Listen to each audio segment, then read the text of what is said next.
Good morning students, welcome in the class 8। आज हम लोग शुरू करने जा रहे हैं हमारा विषय इतिहास और नागरिक शास्त्र, जिसमें हमारा जो पाठ शुरू है वो है बेटा असहयोग आंदोलन। असहयोग आंदोलन में जैसे मैंने बताया था शुरुआती भाग में ही कि आपको रीडिंग प्रैक्टिस बहुत अच्छे से करनी है। आपकी रीडिंग कमज़ोर है और हमारी रीडिंग और अच्छी बननी चाहिए, इसके लिए आप ज़रूर कोशिश करिए, है ना। हर बार मैं आपको हर एक चीज़ हर एक सेंटेंस पढ़ के नहीं बता सकता हूँ, क्योंकि हमारे पास समय बहुत कम होता है और हमें जल्द से जल्द हमारे बाकी के पार्ट भी कंप्लीट करने हैं।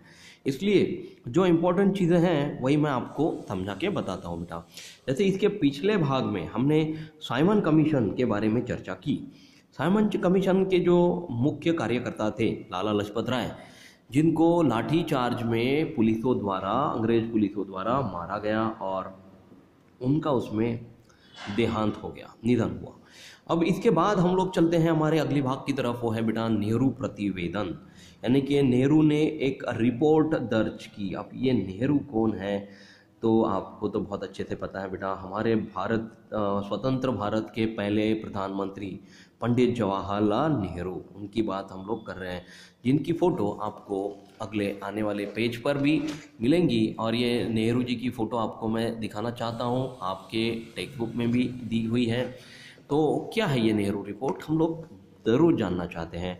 तो चलते हैं नेहरू रिपोर्ट की तरफ। तो भारत के बहुत सारे नेताओं ने मिलकर एक संविधान बनाने की कोशिश की बेटा, परंतु संविधान ऐसा होना चाहिए कि जिससे हमारे भारतवर्ष का कार्यभार आसानी से सुचारू रूप से चल सके, उसमें कोई गड़बड़ ना हो और उसमें कोई दिक्कत ना आए, ऐसा संविधान बनाने के लिए बोला गया। अब बेटा देखो, संविधान कोई ऐसी चीज़ तो नहीं है कि मार्केट में गए और 1 किलो शक्कर लाने के लिए बोला, वो लेके आ गए और हो गया, ऐसा तो नहीं है ना। तो संविधान जो है वो बेटा, संविधान बहुत बड़ी चीज़ है और उसको बनाना इतनी आसान बात नहीं है, क्योंकि हर एक वर्ग के, पिछड़े वर्ग के, हर एक धर्म के, हर एक जाति के, हर एक इंसान के बारे में उनको न्याय कैसे मिले, हर एक इंसान के साथ अन्याय ना हो और उनको हमारे भारत देश में स्वतंत्र रूप से जीने का अधिकार प्राप्त हो, ये सब बातें ध्यान में रखते हुए संविधान बनाने के बारे में सोचा गया। अब संविधान जो है आपको तो पता ही है कि हमारे बाबा साहेब अम्बेडकर जो थे, बहुत बड़े कार्यकर्ता थे स्वतंत्रता भारत के लिए, जिन्होंने बहुत बड़ा योगदान दिया, उनके अधिकार में संविधान बनाया गया, है ना।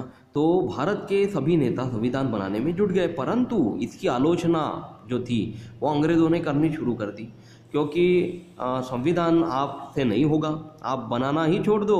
भारतीय जो है वो आप सिर्फ गुलाम बनने के लिए ही बने हुए हो, किसी के ऊपर राज नहीं कर सकते। ऐसी बातें करने वाले अंग्रेज़ हमें बहुत कम और तुच्छ समझने लग गए थे कि आप तो बिल्कुल भी संविधान नहीं बना सकते। तो ये बात हमारे भारतीयों के मन में अटल रही और अब हमने दृढ़ निश्चय करके ये सोचा कि हाँ, अब तो हम लोग संविधान बना के ज़रूर दिखाएंगे।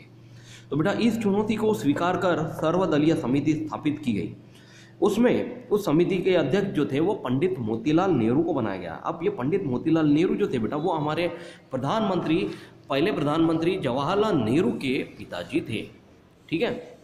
अब इसके बाद आपको भारत में स्वतंत्र उपनिवेश की सरकार स्थापित करें, वयस्क मतदान पद्धति लागू करें। मतलब देखिए बेटा, हमारे भारत देश में जो राजा का कानून था वो हमें ख़त्म करना था, क्योंकि राजा के कानून में बहुत ज़्यादा अन्याय हम लोगों ने सह चुके थे, है ना। राजाओं ने पूरा देश हमारा जो था वो अंग्रेज़ों को बेच डाला।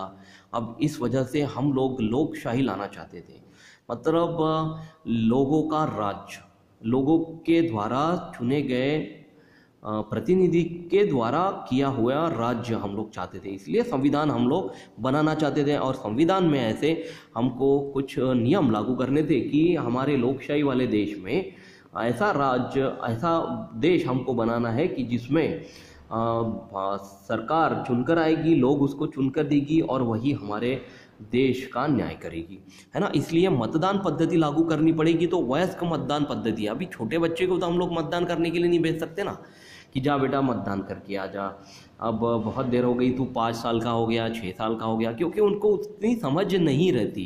18 साल तक हमारे भारत देश में ऐसे माना जाता है कि हमें पूरी समझ नहीं आती, इसलिए वयस्क मतदान पद्धति में 18 साल के ऊपर की उम्र मानी गई।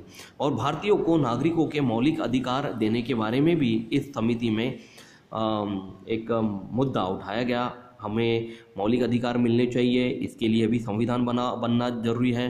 भाषावार प्रांत रचना करनी है बेटा। भाषावार प्रांत रचना आप भी पता है कि बंगाल में बंगाली बोली जाती है, पंजाब में पंजाबी बोली जाती है, राजस्थान में राजस्थानी भाषा बोली जाती है, महाराष्ट्र में मराठी भाषा बोली जाती है। इसलिए प्रांतवार भाषावार प्रांत रचना भी बना है ताकि उस प्रांत में रहने वाले लोगों को अलग प्रांतों में से आने वाले लोगों के बारे में और अच्छी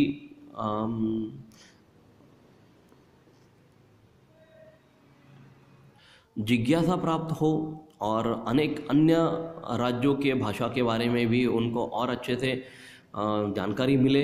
और हमारे देश में जो भी हमारे राज्य में जो मराठी भाषा बोली जाती है महाराष्ट्र में, तो वो महाराष्ट्र की भाषा भी हम लोग बहुत अच्छे से एक दूसरे को साथ में लेकर उस भाषा का और सामने अच्छा प्रतिपादन करें, उस भाषा को और ऊंचे स्तर पर लेके जाएं। क्योंकि देखिए, प्रांतवाद भले ही बना, लेकिन भाषावाद की वजह से हम लोगों में अड़चनें नहीं आनी चाहिए थी। ये हमारे प्रांतवाद का महत्वपूर्ण उद्देश्य था। तो इस प्रतिवेदन को नेहरू प्रतिवेदन कहते हैं, जो कि मोतीलाल नेहरू ने इस प्रतिवेदन को बनाया था बेटा। तो सन 1929 ईस्वी सन के अंत तक सरकार ने नेहरू प्रतिवेदन को नहीं स्वीकारा तो सविनय अवज्ञा आंदोलन प्रारंभ करने की चेतावनी दी गई। देखिए, इसके बाद जो पाठ हम लोग देखने वाले हैं उसका नाम ही सविनय अवज्ञा आंदोलन ही है, क्योंकि अंग्रेज सरकार जो है वो इतने आसानी से हार मानने वालों में से नहीं थी। तो ये होने ही वाला है सविनय अवज्ञा आंदोलन, हम लोग अगले पाठ में देखेंगे। तो इस पृष्ठभूमि में 1929 ईस्वी सन के दिसंबर में पंडित जवाहरलाल नेहरू, अब यहाँ पे उनका नाम पहली बार आया हुआ हमारे पाठ में। तो पंडित जवाहरलाल नेहरू ने, जो कि मोतीलाल नेहरू के बेटे थे, उन्होंने उनकी अध्यक्षता में लाहौर में एक अधिवेशन लिया। और ये अधिवेशन इतना ऐसी ऐतिहासिक सिद्ध हुआ बेटा कि उनका ये कहना था कि हमें इस तरह से हमारा राष्ट्रीय आंदोलन बनाना है कि जिसमें हमें संपूर्ण स्वराज्य मिले। संपूर्ण स्वराज्य यानी कि ये हमें किसी और की स्वाधीनता स्वीकार नहीं है, ना कि हमें हमारा देश ही स्वाधीन चाहिए, हमें संपूर्ण स्वराज्य चाहिए। ये ऐतिहासिक निर्णय पंडित जवाहरलाल नेहरू ने अधिवेशन में लाहौर में सन 1929 में लिया। अब ये पूर्ण स्वाधीनता की मांग क्या है? तो बेटा, स्वतंत्र उपनिवेश की सरकार अब यह जान चुकी थी कि कांग्रेस का उद्देश्य जो है वो बहुत गंभीर तरीके से भारत को स्वतंत्र करना है। और उसमें पंडित जवाहरलाल नेहरू जैसे युवा कार्यकर्ता थे। अब उनमें ही जो अन्य युवा कार्यकर्ता थे उनको ये स्वतंत्र उपनिवेश की सरकार मान्य ही नहीं थी। अब पंडित जवाहरलाल नेहरू और सुभाष चंद्र बोस जो थे, बहुत बड़े दिग्गज के नाम मैंने ले लिए आज बेटा। तो पंडित जवाहरलाल नेहरू और सुभाष चंद्र बोस जो थे वो पूर्ण स्वाधीनता की मांग करने वाले युवाओं के नेता थे। इस युवा वर्ग के प्रभाव स्वरूप राष्ट्रीय कांग्रेस के लाहौर अधिवेशन ने पूर्ण स्वाधीनता का प्रस्ताव पारित किया गया। मतलब लाहौर जो सभा हुई थी बेटा पंडित जवाहरलाल नेहरू के नेतृत्व में, अध्यक्षता में, उनमें पूर्ण स्वराज्य की स्थापना होनी चाहिए, ऐसा प्रस्ताव पारित किया गया। इस प्रस्ताव द्वारा राष्ट्रीय सभा ने स्वतंत्र उपनिवेश की सरकार का उद्दिष्ट त्याग दिया।